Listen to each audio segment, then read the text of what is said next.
Last 2.5 years, nothing is happening. And the broken the roads, one side, National Highway has broken it, both sides. Then your water supply department has broken it. Then electricity department has broken it. Then sewerage department has broken it. And now all this Reliance and all those fellows have broken it. And it's become a death trap. There are 10,000 student community in that area. So I have been getting phone calls today. In fact, the principal of the Rosary College was with me. He has asked me. Then there are other colleges and other schools which are there.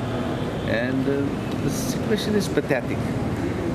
12 years back, I had put underground passage. Underground Underpass. Subway. That time there were hardly 4,000 students.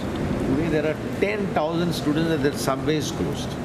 I had put this traffic signals there. After 10 years, all traffic signals are either robbed. There are only 2 poles with signals. Signals are not working. Subway is not working. Roads are dug. It is a mess. I raised this matter twice or thrice in the assembly.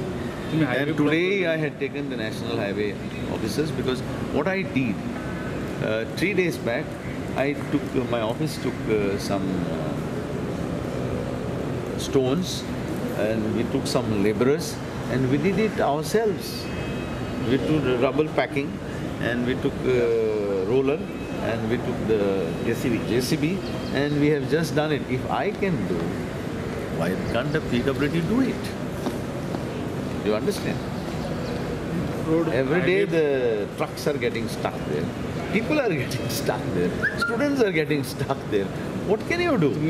Definitely that is what the educational institutions have decided because their safety is also important. They have said they are starting on Monday. I hope they will start.